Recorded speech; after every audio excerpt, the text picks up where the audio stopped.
Welcome back to our second segment of our discussion with Lieutenant Colonel Charles Harrison, United States Marine Corps retired, and the defense of Wake Island in December of 1941.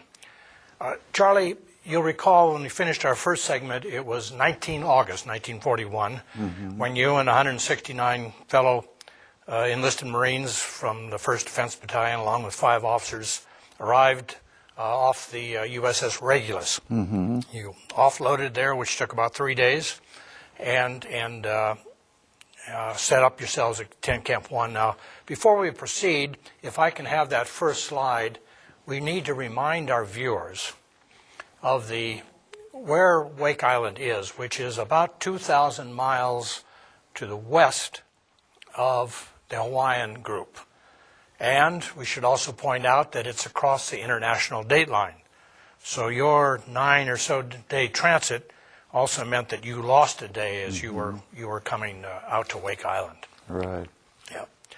Also, when you arrived, there were 2 other entities that were located there on the island. One were the civilian workforce of the Morrison-Knudsen Construction Company. Right. Do you remember them? Boise, Idaho. Yes, out of Boise, Idaho. And their task was to build the advanced naval base for the Navy for PBY-type aircraft, and that meant constructing both the airfield that they use there, dredging the lagoon, putting in barracks, mess halls, hospitals, administrative spaces, and everything else for that naval air station that was to be located there. Some had been there as early as January of 1941. And the project manager, do you remember who that was? Would that be Dan Teeters? Dan Teeters. Good yes, man. A good man he was. Highly respected, well-liked by everybody. So they numbered about 950, I think, were still building when you arrived. That's what I remember, yes. And they were across the lagoon at what now became known as Camp 2. The second entity was the employees of the Pan American Airways Company. Right. And kind of going back for our viewers, if I can have those slides, Pan American, under the dynamic leadership of Juan Trippi, had established an uninterrupted trans-Pacific route, aerial route, flying from the west coast out of Alameda by way of Hawaii, and then by renting or leasing property from the Navy, was able to establish relay stations on Midway, Wake, Guam, and from there they could fly into Manila and ultimately on into Hong Kong. So they were covering, and the next slide please, they were covering about 8,000 miles in 6 days, and actually about 48 hours of flying time. And here, if you look up on your screen, you'll probably see one of the facilities there on Wake, and if I can have the next one. And in order to be able to compete with all the luxury of the steamship company, which still took 3 weeks to get out to the Far East, they had to provide luxurious service for the some 25 passengers in each of their Martin 130 China or Philippine Clippers flying ships. Which they did. And so they had their location there also on Peel Island by the time you got there. I think there were about 27 employees. Now, the first task that you and your fellow Marines had to do was assigned to you by your acting commander, Major Hone. And that first task was to start putting out the heavy armament and weapons that you had moved ashore. And those consisted of the 3 batteries of 2 guns each of the Coast Artillery. And just to be able to, let's turn to the defense map, and I would like to have you confirm they had, I'm going to point out here, Battery A was put here on the apex of Wake on what was known as Peacock Point. And Battery F, I think it was, or excuse me, Battery L, was located here on Wilkes Island at Cuckoo Point. And then Battery B was on Peel Island, right up here on what was known as Cuckoo Point. And the scheme of that defense was pretty much laid out by a Colonel Pickett in 1939, who had been the CO of the Marine Barracks in Pearl Harbor. Yeah. And he had come out and made that survey, and they pretty much followed it. Likewise, the anti-aircraft batteries, of which you were a member, were located with 4-gun batteries of anti-aircraft here with Battery E. And Lieutenant Lewis, I believe. Right. And Battery F was co-located very close to that on Wilkes. And then your battery, which was Battery D, was over here on Peel, kind of co-located right there with Battery B. Now, putting all this equipment out, I don't think you had any prime movers, for example, to move those weapons. How was that done? Do you recall? I believe it was with the old Rio trucks. Well, that Rio trucks had been the prime mover, or some cases tractors. Did you bring some Rio trucks then with you to help move some of that equipment? As well as I can remember, yes. Yep. There were a few. Now, the Morrison-Knudsen Company, of course, had a lot of heavy equipment, but Yeah. they had priorities to get that air base built, so they couldn't do much for you, I don't think. No, but they were very cooperative to do what they could. Nice people. Now, was each gun crew responsible then for emplacing its own guns? Yes, and sandbagging them in. Right. In the case of the Coast Artillery, they had to dig a pit about 4 to 6 feet deep, 16 feet square, down, and then lay 12-inch, 12 by 12 railroad ties across those, and then they had to bolt those guns into that. That must have been quite a task. And Yes. then sandbag it all. Right. And likewise, you had to put your guns out, and then, of course, you had those mounts that could be spread eagled, as we showed before, for some stability, but then you had to also sandbag Yes, all of right. that. So that must have been quite a task. Yes, it was. We got used to handling those, we called the outriggers, when you set the gun in place, you open these outriggers. So what was your working day like throughout then, after you arrived, and kind of through September when you were putting all those guns in place? You know, the best of my memory, it was not the normal work day. We started before that. Maybe we called an early chow, early breakfast, and then went right out on the gun positions. I'd say we were out there beginning to work by 7. And how did you get out to that gun position on Peel? Were you transported by trucks? Yes, we had the old Rio trucks. Okay. And at the end of the working day, were you able to have shower? Was there sufficient water? What was the water supply like there? Very limited. As I recall, the showers were all salt water, water drawn out of the lagoon. And you had a water tower right there at Camp, Yes, at Camp 1. Camp 1. Right. It was also a sentry post. I remember standing watch up there on one occasion in a terrific storm. I had to tie myself in to the railing up there. Did you? Now, you had no infantry with that defense battalion per se, No. but every Marine had his own, either a service rifle, Yes. an 03 Springfield, or a Browning automatic rifle. Actually, I had a BAR. Well, initially, though, you had your Yes, 03. I had the 03. Now, I was this- remember the number.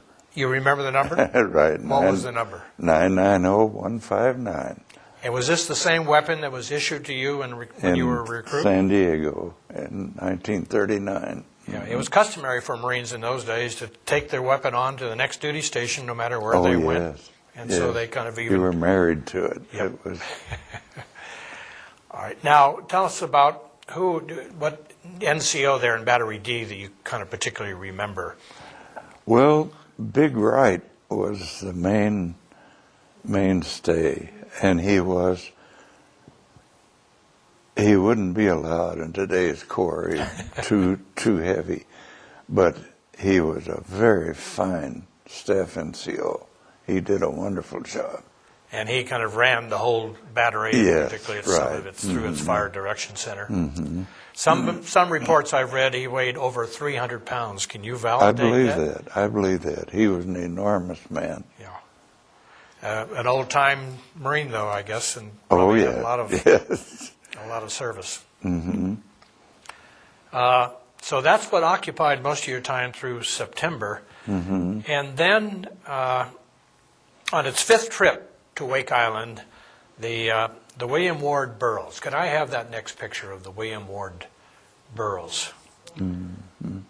Arrived. And this ship brought 48 more construction workers for the Morrison Knudsen. And they also brought a 38-year-old balding Marine major, Right. Major Devereaux. Major Devereaux. JPS Devereaux. Can I see the next slide? And let's take a look at Major Devereaux.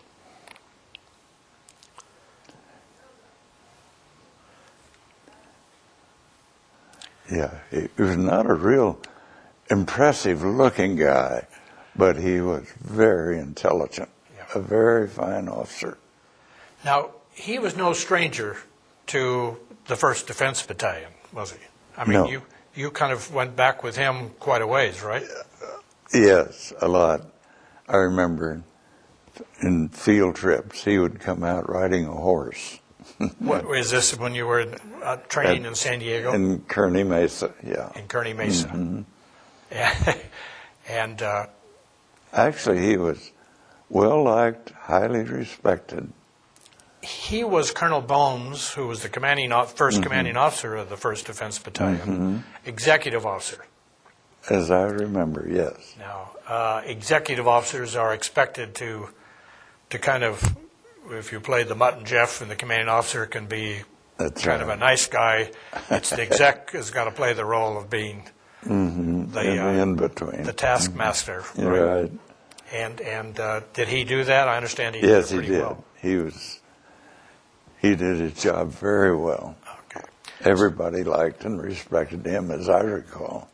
So he relieved Major Hone, who got back on the booster, or the actually the William Ward Burroughs, rather, and went back to Honolulu. And the reason Major Devereaux had not come out initially was because he had been out with a part of the 1st Defense Battalion on either Johnston or Palmyra, and so that was why you had an acting commander. As I remember, that's correct. How did your life change, if any, now that Major Devereaux was back there after the 28th of October? Well, there was a sense of urgency, and you realized that he had been indoctrinated that way, and he expected the maximum effort out of everybody, and he got it. He was highly respected. Well, according to his book, he was pretty critical of what the Pioneer Detachment had not achieved in its 8 weeks out there. He thought the defenses were in a pretty sorry state, actually. Yes, as I recall. In his book, that's the way he described it. And so he kind of picked up the pace a little bit, did he not? Right. You started working. Yeah, our work day was a little longer than it used to be. It was 12 to 16 hours, according to the official history.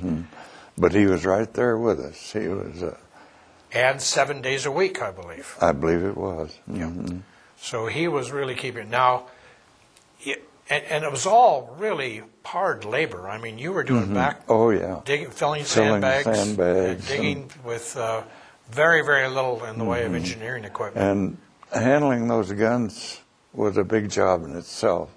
It had outriggers that had to be spread out and put in place every time you in place the gun. Yeah. Now, after he did arrive and he started to pick up the pace and everything else, and he obviously had had a lot of briefings when he was back in Hawaii. Yes, And he he must knew have. that perhaps war was drawing closer.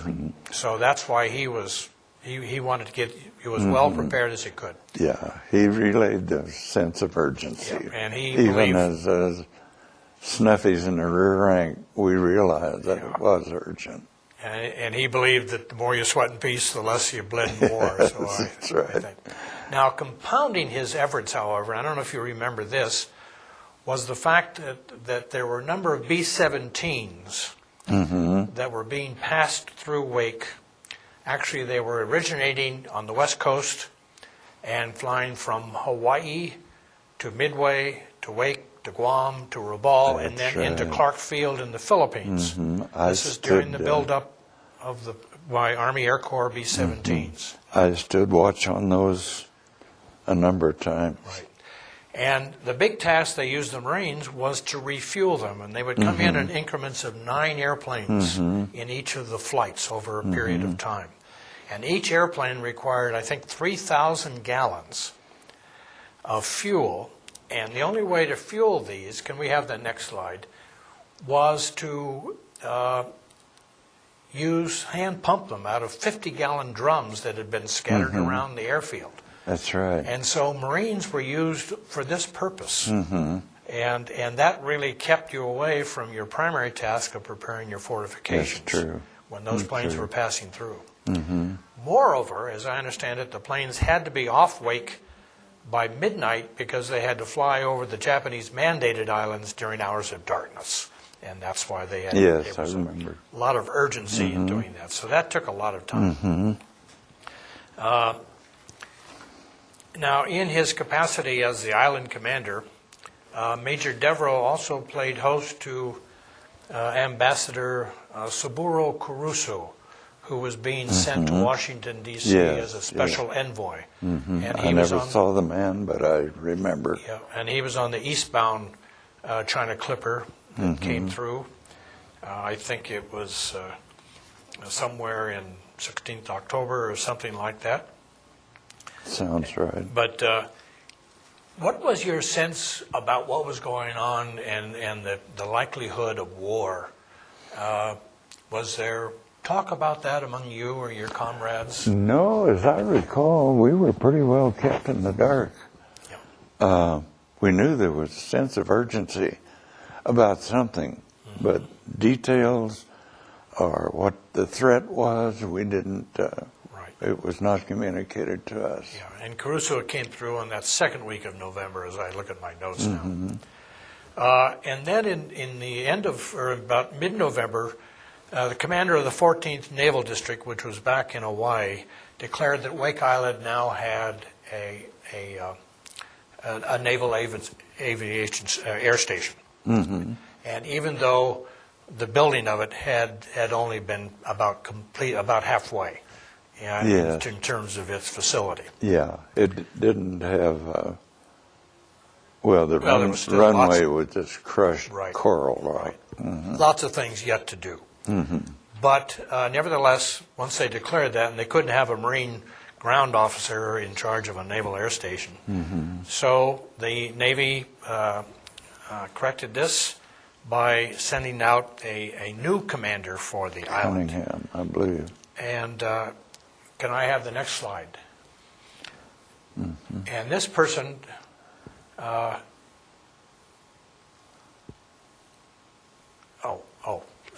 excuse me, I want to go back to this. This is the USS Castor. Oh, yeah. And that came in just when you were still doing all this refueling at the end of October. But they brought with you a lot of welcome reinforcements. Yes. I This was remember another that. 190 Marines from the 1st Defense Battalion and 9 more officers. So they were to help you kind of put those guns in, but also some of them, it took them 3 days to offload, and then they weren't even able to unpack their sea bags at Tent Camp 1 until they were also involved in refueling operations, True. if that's right. Yes. Yeah. May I have the next slide, please? And here was the new commander, Commander Cunningham. Cunningham, Winfield Scott Cunningham, who arrived on the seaplane tender Wright just on the 28th of November. And he relieved Major Devereaux as the island commander. I don't know if you were even aware of that you had a new commander on the island, or that it had shifted to Navy command. No, I wasn't aware. Yeah. Now, in addition, the Wright also brought 10 Navy officers and about 58 Navy enlisted.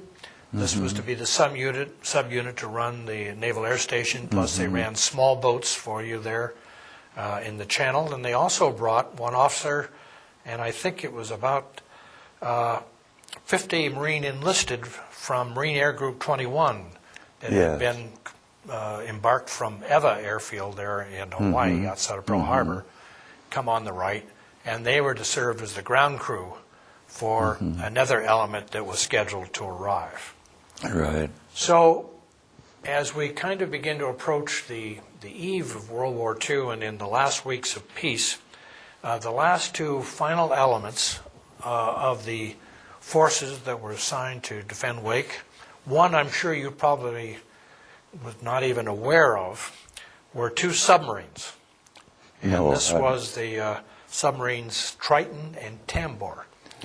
I heard that later on, yeah. But at the time, I wasn't aware of it. Right. And they were sent out in order to conduct war patrols on some of the approaches to Wake Island. And as we will see when we get into the battle, they were not very effective, actually. But, and they could only surface at night and be able to communicate. Yes. And then the last element, I'm sure, is one that you do remember. And can we have that next slide, please? And this was a squadron of these F-4, 12 of these F-4F Grumman fighter airplanes, but could also carry a small bomb load as well. Right. And this squadron was VMF 211 that had flown out on the 28th from their field at Effa and landed on Admiral Halsey's flagship Enterprise, and that formed up as Task Force 8 and headed out towards Wake for the purpose of transporting this squadron to it. The pilots later talked about they didn't have any notion of where they were heading. They were still, all they had were their flight suits. That's right. I how became good friends with two of them, Major Froiler and Theron. Right. Frank Theron. Good men. And so they took a 5-day transit, and when they were 200 miles out, they had flown in about 10 PPYs, and then they sent down from Midway, and about one of these PPYs led the squadron into Wake, and they arrived on the 4th of December, I think, when they arrived. So on the 5th, they had everything pretty well dug in, and about half of your positions were dug in, camouflaged, had landmines out. And Major Devereaux decided to run a mock alert drill on Saturday the 6th. And he does that in the morning. And it went so well that he decided to give all of you kind of a rope yarn Sunday, as we used to call it, a period of relaxation from Saturday until Reveille on Monday the 8th. Right. Now, VMF 211 still had a lot of work to do. There were no revetments or anything like that. And Major Putman, can we see the next slide, please? Major Putman, who was the squadron commander, was busy getting his folks organized there on Wake. But you had a day and a half. Admiral Cunningham decided to give his sailors a time off, and even Dan Teeters decided to give his men a day off. And so that was kind of the last respite. Yes. Before on the closing days at Wake Island. Do you remember how you spent those days, Charlie? Or that I don't. 36 I don't hours, I guess. probably sleeping. But someone, I guess, fishing in the lagoon and kind of relaxed, played Yeah. cards, I'm sure, and wrote letters and things like that. Yeah. And then if you'll remember, can I see the next slide, that on Sunday afternoon, the Pan American eastbound flight had arrived late Sunday afternoon, and his passengers were disembarked and they were getting ready to fly off early for Guam the next morning. Now, if anybody had taken a nose count of Wake's human population, they would have found that it was consisted of 1,742 souls, all males. There were no females. 1,218 were civilians. 27 were with the were Americans and Guamanians who were part of the Pan American employees, and 1,146 were employees with the Morrison Knudsen. And the total military strength was 524. And most of that, of course, was built around the 15 officers and 373 enlisted of the 1st Defense Battalion and VMF 211, 12 officers and 49 enlisted men. And then there was an Army Air Corps captain along the 6th I enlisted remember that. that had run a van for the B-17. Yes, And that was the total strength at Wake Island on the eve of war, when war broke out. So on the next segment, Charlie, we'll step into those fatal days of December 8th on Wake Island. Okay. Sounds good. Very good. Thank you for being here. I It's enjoyed my talking with pleasure. you and hearing your reminiscence. My pleasure.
From Pacifica, this is Democracy Now!